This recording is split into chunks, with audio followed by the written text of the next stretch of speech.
జయ శంకర అరహర శంకర.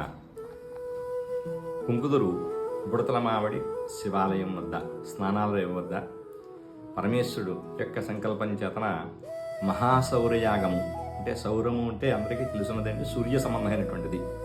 సౌర కుటుంబం, సూర్య కుటుంబం, ఈ సూర్య సంబంధమైనటువంటి యాగాన్ని చేయాలి అనేటువంటిది భగవత్ సంకల్పంగా మేము నిర్ణయం చేసి వేద ప్రకారంగా ఇది జరగాలి అనేటువంటి కోరిక చేత ఈ సంకల్పం చేసుకున్నామండి.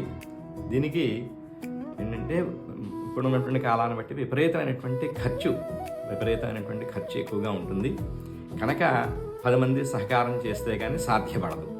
కాబట్టి అలాని అందరికీ లేదా తక్కువ మందికి భారం పెట్టినా అది ఇబ్బందితో కూడుకున్నటువంటి పరిస్థితి కనుక ఇంటికో పుష్పం ఈశ్వరుడికో మాల అనేటువంటి విధానంగా దీనికి నిర్మాణం చేశామండి. ఈ సౌరయాగము ఏ యాగమైనా సరే చాలా గొప్పదైనటువంటిదండి. అందులో అన్నప్రదాత అయినటువంటి వాడు, ఆరోగ్యప్రదాత అయినటువంటి వాడు సూర్య భగవానుడి యొక్క యాగము. ఈ యాగము చేయడం వల్ల అంటే సహజంగా ఉపనిషత్తులు ఏం చెప్తున్నాయంటే ఆకాశ సంభూత ఆకాశాద్వాయు వాయోరగ్ని అగ్నేరాప అభ్య పృథివ్యా ఓషధయ ఓషధీభ్యో అన్నం అన్నాత్ పురుష సవా ఏష పురుషోన్నరసమయ అని చెప్పబడుతుందండి.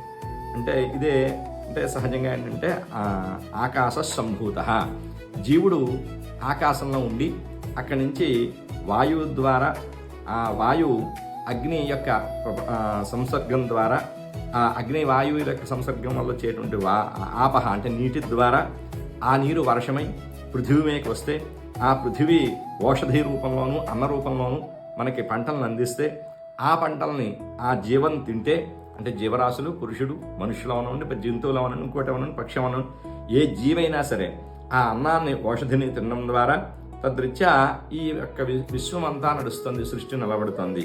అంచేత సవా ఏష పురుషోన్నమయ రస, ఏ జీవమైనా సరే అన్నమయ రసం అంటే ఏ జీవానికైనా సరే ఈ అన్న ప్రాణం ఉంటుంది అనేటువంటిది చెబుతుందండి. అదే కృష్ణ పరమాత్మ భగవద్గీతలో అన్నాద్భవతి భూతాని పర్జన్యానందసంభవ యజ్ఞాద్భవతి పర్జన్యో యజ్ఞ కర్మ సముద్భవ అని చెప్పారండి. అంటే ఈ యజ్ఞం కర్మ ద్వారా సాధ్యపడుతుంది. కర్మ అంటే చేయడం ద్వారా, అంటే చెయ్యాలి. యజ్ఞానికి కావలసిన సంభారాలు, యాగశాల వేయడం, అందరినీ సమకూర్చుకోవడం, అందరికీ భోజనం అన్నప్రసాదాన్ని వితరణ చేయడం, తీర్థప్రసాదాలు ఇవ్వడం, మంత్రపుష్పం చెప్పడం, మంత్రాన్ని వినియోగం చేయడం, వేదాన్ని చెప్పడం, ఇట్లా ప్రతిదీ కర్మ చేసేటువంటిదంతా కూడా. అలాగా అక్కడ చేసేటువంటి ప్రతి కర్మ ద్వారా యజ్ఞం సంభవిస్తుంది. యజ్ఞం ద్వారా పర్జన్య వర్షం వస్తుంది, వర్షం ద్వారా పంట పండుతుంది, పంట ద్వారా ఆ యొక్క జీవ సమృద్ధి కలుగుతుంది అనేటువంటిది ఔషధ ద్వారా జీవ సమృద్ధి కలుగుతుంది. ఈ యొక్క దీంట్లో అంటే ఉపనిషత్తుల్లో ఏదో చెప్పాడో అదే భగవంతుడు పరమాత్మ కూడా చెప్పాడు. అంచేతనే సర్వోపనిషదోగావో భగవద్గీత. అంచేత సమస్తమైనటువంటి ఉపనిషత్తులు ఆవు రూపంలో ఉంటే అది దాన్ని పిండి అర్జునుడికి ఇచ్చినవాడు భగవంతుడు కనుక దానికి భగవద్గీత. అటువంటి అద్భుతమైనటువంటి యజ్ఞము. ఈ యజ్ఞము చాలా గొప్పదైనటువంటిది. సౌర యాగము సూర్య సంబంధమైనటువంటిది. పైగా మాఘమాసంలో శ్యామలా నవరాత్రులతో కూడుకుని అమ్మవారు శ్యామలాదేవి యొక్క నవరాత్రులతో కూడుకుని వస్తుందండి ఈ యజ్ఞము. అంచేత ఒక పక్కన శ్యామలాదేవి యొక్క ఆరాధన, సూర్యారాధన రెండు సంయుక్తంగా చేస్తూ అందరికీ కూడా ఆరోగ్యం, మనస్థైర్యం, మనస్సౌఖ్యం, ఐశ్వర్యం, గ్రహదోష పరిహారం సమస్తమైనటువంటిది కటాక్షించడేటువంటిది ఈ మహాయాగం కనుక ఈ యాగం చేయాలని సంకల్పం చేసుకున్నాం. అయితే ఈ యాగంలో ప్రతి వారికి ఒక అనుమానం, అంటే మనకి ఈ వ్యాపారాల రీత్యా లైన్ల రీత్యా ఎక్కడికైనా దూరంగా పెడతాం, అప్పుడు నియమం ఏమిటి, లేదా 14 రోజులు నియమం కుదురుతుందా, ఆడవారికి ఇంట్లో ఉండకపోతే ఎలాగా, ఇవన్నీ సహజంగా ఏంటంటే అండి ఈ 14 రోజులు కూడా దీక్ష తీసుకుని బ్రాహ్మలే చేస్తారు.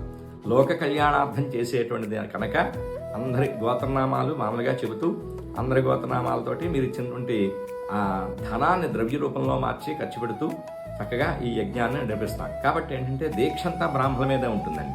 సరదాగా మీరు మామూలుగా 1 రోజు పాల్గొనుకున్నా 2 రోజులు పాల్గొన మీకు ఎప్పుడు అవకాశం ఉంటే అప్పుడు 1 గంట మాత్రమే కార్యక్రమం ఉంటుందని మీ చేత చేయించేటువంటిది, అంటే భక్తులందరి చేత. ఆ గంటలోనూ సూర్య సంబంధమైనటువంటి త్రిచ మంత్రముల చేతన, త్రిచ శ్లోకముల చేతన అర్ఘ్యప్రదానాదులు, సూర్య నమస్కారాలు ఉంటాయి. ఈ సూర్య నమస్కారాలు మళ్ళీ మీకు యోగాలో చెప్పినట్టుగా అన్ని రకాల ఆసనాలు వేయక్కర్లేదండి. కేవలం ఎవరి యొక్క శరీరానికి తగ్గట్టుగా ఆ రకంగా మంత్రం నమస్కారం చేసే విధానం మేము చెప్తామండి. అంత సులువుగా ఉంటుందండి. అందుచేతన నియమం కూడా మీకు సంబంధం లేదు. అంటే చేస్తే 14 రోజులు నియమం చేసేవాళ్ళు ఓపికగా చేయొచ్చు, లేకపోయినా అంతా బ్రాహ్మణుల మీదే మంత్రదీక్ష ఉంటుంది.